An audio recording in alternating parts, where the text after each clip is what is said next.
हाय नमस्कार। हैं और भी सुखिनवर दुनिया में बहुत अच्छे, और कहते हैं गालिब का है अंदाज बयां। और मेरा नाम हर्षित भारद्वाज है और मैं दिल्ली के दिल कनॉट प्लेस के दिल जनपथ में रॉयल प्लाजा होटल में हिंदी साहित्य के एल्विस प्रेस्ली से मिलने आया हूँ। उनका नाम है सत्या व्यास। आइए उनसे रूबरू होते हैं और कुछ राब्ता करते हैं। हम सत्या से दिल्ली के दिल कनॉट प्लेस के दिल जनपथ में मिलने आए, और जैसा मैंने अभी बोला था, ये मैंने शायद कुछ आउट ऑफ द वे शायद ना बोल दिया। मैंने बोला था कि सत्या व्यास हिंदी के एल्विस प्रेस्ली हैं। हिंदी के एल्विस प्रेस्ली इसलिए हैं क्योंकि एल्विस प्रेस्ली ने जैसे रॉक एंड रोल को एक इज्जत और सक्सेस दी, लोग उसको फॉलो करने लगे। उससे पहले रॉक एंड रोल एक ऐसा म्यूज़िक जॉनरा था कि पबों में छोटे लेवल पे बजता था, उसके बाद इतनी इज्जत नहीं थी। तो ये हालांकि हिंदी को इज्जत देना तो खैर बड़ी बात है, लेकिन हिंदी के लेखन को लोकप्रिय बनाने में आपका बड़ा योगदान है। पहले सवाल से शुरू करूँगा, जो सवाल नहीं है वो काफ़ी आसान सी बात है। जेम्स जॉयस जो अंग्रेज़ी के लेखक थे, आपने सुना होगा, उन्होंने सिर्फ 5 किताबें लिखी, 5 बेस्ट सेलर थी। मैं ये नहीं कह रहा हूँ आप सिर्फ 5 ही लिखोगे। 5 लिखी, 5 बेस्ट सेलर थी। उनसे किसी ने पूछा कि tell me about James Joyce, तो उन्होंने बोला कि आप मेरी अगली किताब पढ़ें। अगली किताब थी यूलिसिस, जो दुनिया की 10 सबसे मुश्किल किताबों में से एक किताब है, जिसे आज तक मैं भी नहीं ख़त्म कर पाया। तो मैं यही पूछना चाहूँगा कि सत्या व्यास कौन है? बड़ा मुश्किल सवाल है हर्षित। आसान सवाल है। इस तरह से मैंने कभी सोचा नहीं। बड़ा सिंपल इंसान हूँ, इसलिए इस तरह जो गूढ़ सवाल है ना, इस तरह से कभी मैं जाके सोच नहीं पाया, बट फिर भी इसका जवाब देने की कोशिश करूँगा। सत्या व्यास एक एकांत प्रिय इंसान है, जिसको अपना परिवार, अपना लेखन बहुत प्यारा है, अपना समय बहुत प्यारा है। अलावा इसके शोरगुल और भीड़ से वो बिल्कुल दूर रहना चाहता है। और सबसे बड़ी बात है कि कोशिश ये भी करता है कि जो उसे क्या कहते हैं, समस्याओं से, परेशानियों से, ज़बरदस्ती की समस्याओं से अपने आप को अलग रखना चाहता है, लिखते रहना चाहता है। मुझे लगता है हर्षित, मैं आपको बताऊं, आप जो कि जानते हैं मुझे काफ़ी समय से, कि काफ़ी देर बाद मुझे ये पता चला कि मैं जिस चीज़ को ढूंढ रहा था जीवन में वो लेखन है। अच्छा। बहुत देर बाद मैंने लिखना शुरू किया।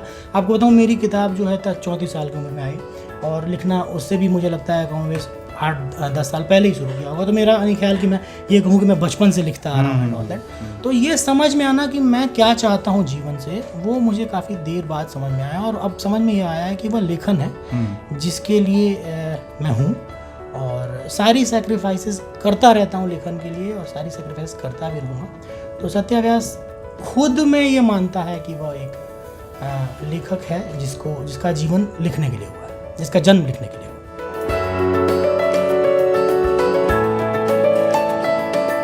लिखने से क्या अचीव करना चाहते हैं आप? बड़ी अच्छी, लेखन क्यों? बड़ा अच्छा सवाल है आपका हर्षित। मैं इसको बताऊं, लिखने से अचीव क्या करना चाहता हूँ। पहली बात तो यह है कि जिन लोगों को लिख के पढ़ के आदमी बड़ा हुआ, उनको एक अलग लेवल पे देखता था, लगता था कि नहीं, लेखन बड़ी ही मतलब दूसरी दुनिया की चीज़ है जो एक नॉर्मल इंसान नहीं कर सकता, मेरे जैसा। जब पहली किताब लिखी और लोगों ने पसंद किया, तो मेरे साथ तब भी समस्या आती था। मुझे यह लगता था कि ये किताब तो कमोबेश मेरी अपनी ज़िंदगी की कहानी है, तो मैंने उतार दिया इसे। क्या सचमुच मेरे अंदर कुछ लेखन है? क्या सचमुच मैं लिख सकता हूँ? तो ये सोच के मैंने अपनी दूसरी किताब लिखी। तब मुझे लगा कि नहीं, मैं भाषा जानता हूँ, मैं वाक्य बना पा रहा हूँ। तो उस लिहाज से फिर मुझे लगा कि नहीं, मुझे मेरे अंदर लेखन वाली कुछ बात है, मैं कुछ लिख सकता हूँ। और फिर लेखन का जो सिलसिला चालू हुआ, लिखता गया, और आज है कि 4वीं किताब बागी बलिया आप लोगों के सामने है। अच्छा जी। बचपन में चलते हैं जी। कैसा गुजरा? अच्छा, मैंने सोचा नहीं था हर्षित कि मेरा ये इंटरव्यू इस तरह का होगा। मैं तैयारी करके बैठा था कि मैंने आपको माइंड एंटर का जो रेफरेंस दिया है वो आप देखोगे तो समझ में आएगा। क्या बात है। बचपन में कॉमिक्स वाली दुनिया में रहता था बिल्कुल। और लगता था कि यही ज़िंदगी है, मैं भी एक राजनगर है उसे बचा लूँगा और उसी में मेरा जन्म हुआ है कि एक नागराज है, एक सुपर कमांडो ध्रुव है, तीसरा मैं हूँ। ठीक है, वो लोग ढूंढ नहीं पा रहे हैं, जिस दिन ढूंढेंगे मैं ही बचाऊंगा इस देश को और दुनिया को। कमाल। तो वो दुनिया थी। पढ़ाई साथ में चलती रहती थी। हम जिस बैकग्राउंड से आते हैं वहाँ सबसे इम्पोर्टेंट, सबसे बड़ी बात यही बताई जाती है। मेरे पिताजी ने अब ये बात कहना छोड़ी है, पिछले 5-7 साल पहले तक वो ये बात कहते थे कि बेटा आज का दिन फिर नहीं आएगा। अच्छा। तो वो ये डराते रहते थे कि जो आज तुम नहीं पढ़ रहे हो वो कल, मतलब हर चीज घूम फिर के पढ़ाई पे। हाँ बिल्कुल। Obviously। तो पढ़ाई, मेरे घर में पढ़ने का माहौल हर्षित बहुत बहुत बहुत ही रिच था। मेरे पिताजी और मेरी माँ दोनों लोग पढ़ते रहते थे, लेकिन हम उन किताबों तक नहीं पहुँच पाते थे। अच्छा। कारण ये था कि सबसे बड़ी बात कि पहले अपनी पढ़ाई कर लें और दूसरी अभी आपकी उम्र नहीं हुई है कि आप इस तरह की किताबों पर जाएं। तो काफ़ी लेट से मैंने पढ़ना शुरू किया। किसी मॉडर्न समय के बारे में, आज के समय के बारे में कुछ कहानी लिखेंगे आप? हाँ जरूर लिखूंगा। एक मैं बताऊं, एक हालांकि दिल्ली दरबार, हाँ उस तरह की कहानी है। एक और कहानी मैं अभी लिख रहा हूँ जिसका उन्वान पापा नहीं मानेंगे करके मैंने। अच्छा, ओके, आ गए आप बचपन के दायरे में आ गए। हाँ, तो पापा नहीं मानेंगे करके एक कहानी लिख रहा हूँ जो आज के दशक की, मतलब आज के समय की ही कहानी है। उस तरह जहाँ उठाऊँगा कहानियाँ पहले से और आज के मॉडर्न ज़माने को भी लिखने की कोशिश करूँगा। कोशिश मेरी अब तक ये रही है कि मेरे पास जो कहानियाँ ऐसी हैं जो एक बार में दिमाग में आ जाती हैं उस पर कलम चलाऊँ। तो अभी तक मैंने वो लिखा। अब मैं कोशिश इस तरह की कर रहा हूँ जहाँ मुझे अपनी कहानी लिखने के लिए अपना दिमाग दौड़ाना पड़े। अच्छा। ठीक है, अब ऐसी चीज़ें करनी पड़े जो जिसमें मैं नहीं हूँ। ठीक है ना, जिसमें मैं नहीं हूँ, मुझे कहानियाँ ढूंढनी पड़े। तो पापा नहीं मानेंगे एक ऐसी ही कहानी है जहाँ अपने कंफर्ट जोन से आप अपने कंफर्ट जोन से मैं बिल्कुल बाहर आना चाह रहा हूँ। क्राफ्ट पे काम कर रहा हूँ, जहाँ पे जो दोनों ही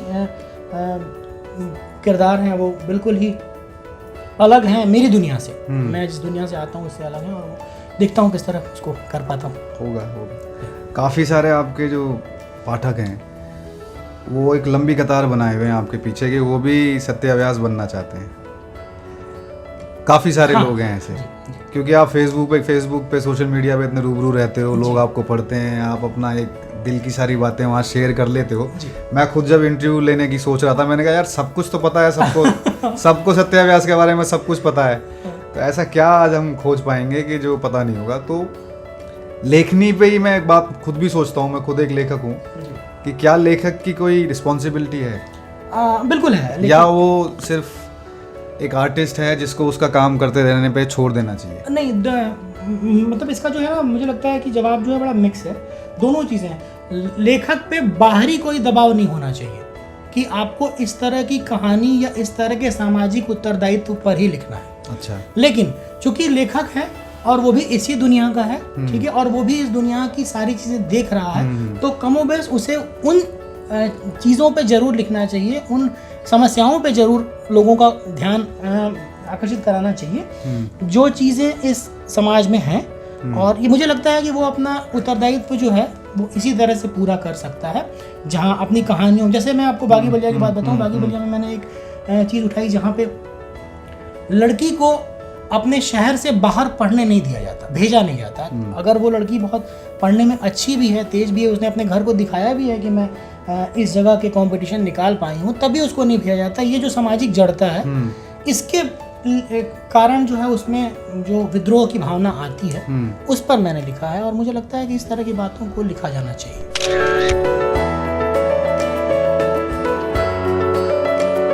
अच्छा, एक थोड़ा सा स्लाइटली कंट्रोवर्शियल बात है, पर मैं पूछे बिना रह नहीं पाऊंगा क्योंकि नहीं, आपको हिंदी का चेतन भगत बोला गया है। तो आप क्या अमूमन जवाब देते हैं? नहीं भाई, तीसरी बार ये सवाल है। अच्छा, हो गया। अभी हर्षित आपने नहीं, मेरा सवाल है कि क्या और लोगों ने पूछा है? हाँ बिल्कुल पूछा है। तो उस पे आप क्या? मुझे बहुत अच्छा लगता है। मैं बिल्कुल नहीं कहता कि मुझे बुरा लगता। क्यों बुरा लगे? देखिए, वो दो चीजें हैं, मैं हमेशा बोलता हूँ। उस इंसान ने, चेतन भगत ने, राइटिंग को इन किया, बिल्कुल ठीक है ना। उससे पहले कोई सत्याव्यास ये नहीं सोच सकता था कि यार नौकरी करने के लिए किताबें लिख लेते हैं। हाँ। ठीक है ना। मैं हमेशा ये बात कहता हूँ, चेतन तक अगर ये बात पहुँचे तो मैं पहुँचाना चाहूँगा कि जब मैं 5.7 अपने हॉस्टल में पढ़ रहा था, तो मैंने अपने दोस्त को कहा कि यार इस इंसान ने इतनी मस्ती की जबकि इसे IIT और IIM करना था। इसने मेरे जितनी मस्ती कहाँ की होगी, जबकि मुझे तो पढ़ाई भी नहीं करनी। ठीक है ना, तो वहां से भी एक आया कीड़ा कि नहीं यार अपनी कहानियां लिखनी चाहिए।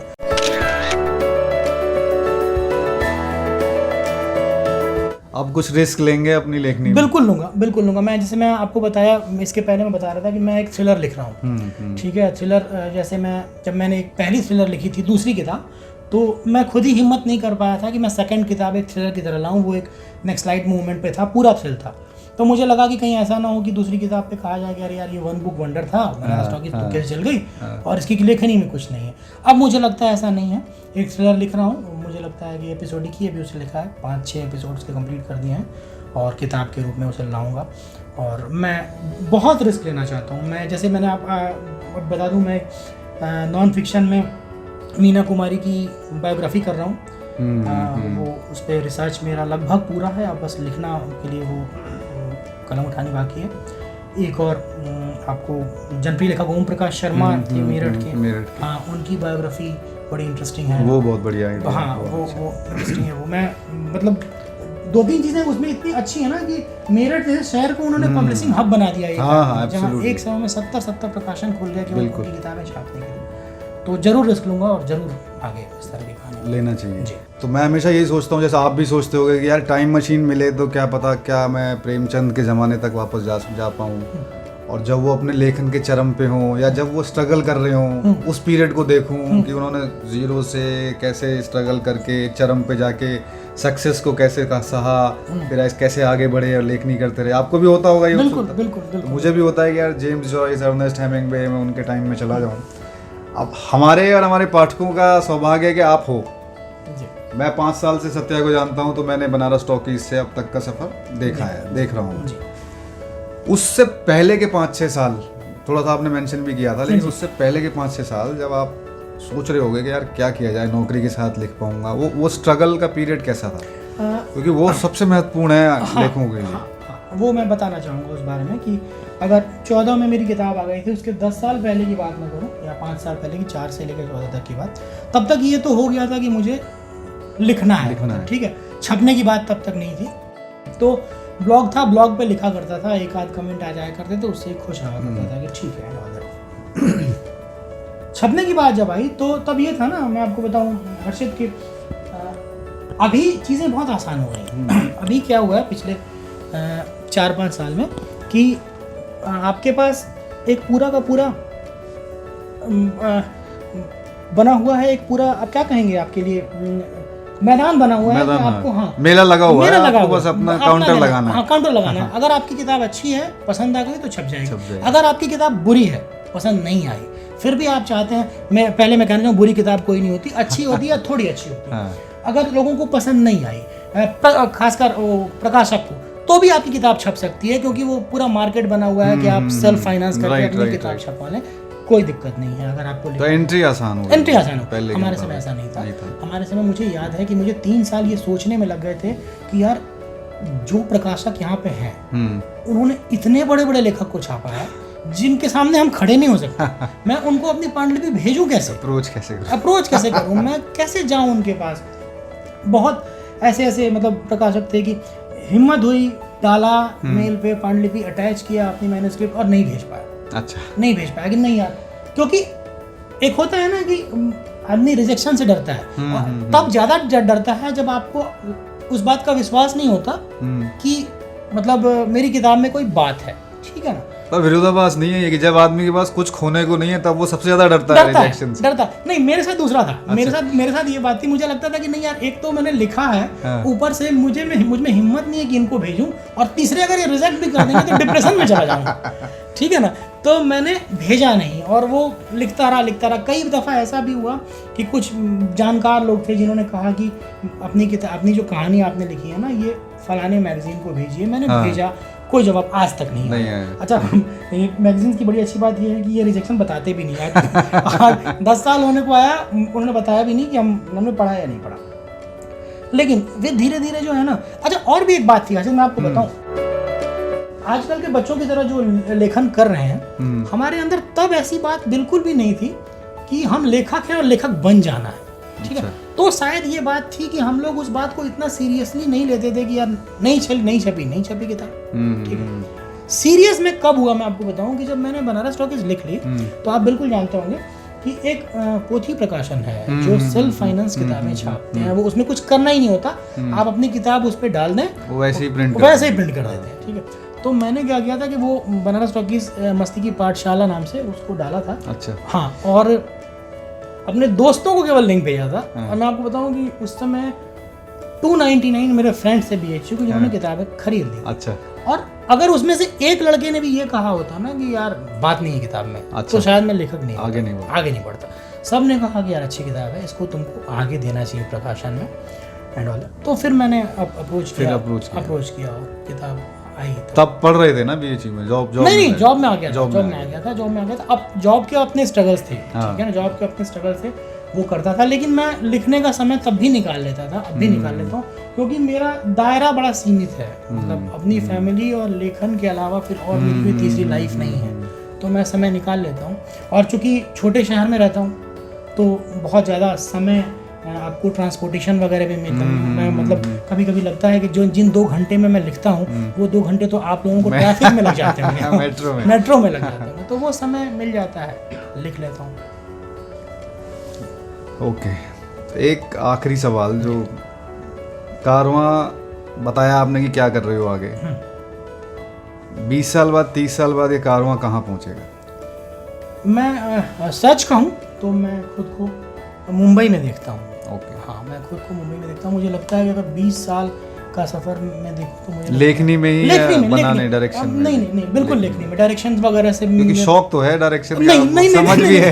नहीं, हर्षित मैं बताऊं, हिमांशु और अनुराग कश्यप बोले तो आप कैमरे के पीछे आ जाओगे। नहीं, मुझे लगता है कि मैं लिखना चाहता हूँ। वो बड़ा ही ऐसा काम है जिसमें आपको 10 लोगों को मैनेज करना होता है, ठीक है। मुझसे नहीं होता, मैं एज ए मैनेजर भी जो है वो बहुत लोगों को मैनेज नहीं कर पाता, अपने आप को ही कर पाता हूँ। तो मुझे लगता है कि मैं लिखता रहूँगा और मैं लिखते रहना चाहता हूँ। अभी तक मैंने देखा है कि मुझे सबसे ज़्यादा खुशी कोई चीज़ देती है तो वो लिखना देता है, और उससे ज़्यादा अगर कोई खुशी देती है तो जाहिर सी बात है लोगों की प्रशंसा देती है कि बहुत अच्छा लिखा आपने, मैं खुश हूँ। लेकिन मुझे लगता है कि अब 20-30 साल की बात करूँ तो मुझे लगता है कि मैं मुंबई में खुद को देखता हूँ एज ए राइटर।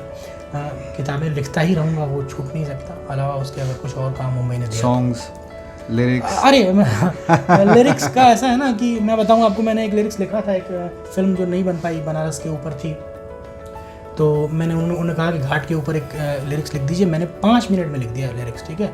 उनको पसंद आ गया लिरिक्स, लेकिन उन्होंने साथ में क्लॉज लगाया कि सर इसमें 2 चीज़ें लिखनी है, ये एक नीला कलर इधर से आ रहा है, अच्छा, एक लाल कलर इधर से आ रहा है, दोनों मिलके जो है सब काला हो जा रहा है, और एक जो विधवा है वो थोड़ा साड़ी उठा के ऊपर से कूदती है, इस पर लिखिए। अच्छा, सब कुछ तो तुम नहीं बता दे, तुम ही लिख लो यार। तो मैंने कहा कि यार अब इतने बंदिशों में शायद जो है वो नहीं लिख पाऊंगा, लेकिन हाँ मेरा शौक लिखना भी है। अगर उस तरह की बातें हुई तो मैं जरूर लिखूंगा, उस पर लिखूंगा। चलिए जी, मज़ा आया बात करके, और इस उम्मीद से कि जल्दी ही आपके शब्द फिल्मी रूप में जल्दी दिखाई देंगे। मैं बड़ा बेसब्री से इंतज़ार कर रहा हूँ। मैं भी, मुझे भी बहुत इंतज़ार है देख के, और सत्या व्यास के शब्दों को पहचान सकें। और एक दूसरा लेवल है बॉलीवुड का। बिल्कुल। बॉलीवुड की ऑडियंस दूसरी है। बिल्कुल। जो लोग शायद किताब नहीं पढ़ पाते वो फिल्में देखते हैं। बिल्कुल ये बात। तो on this note let's say goodbye to Satya Vyas. Delhi में आने का बहुत धन्यवाद। Thank you Harshit. और अभी आप 2 दिन हो जी, 2 दिन तक कोई मिलना चाहे तो खोज लें इनको, और होटल का एड्रेस हम देंगे नहीं आपको। पर ये आप फेसबुक पे, आपको पता ही है, लाइव रहते हैं, मिलते रहते हैं, तो बहुत कुछ आप पहुंच ही सकते हैं। धन्यवाद, शब्बा खैर।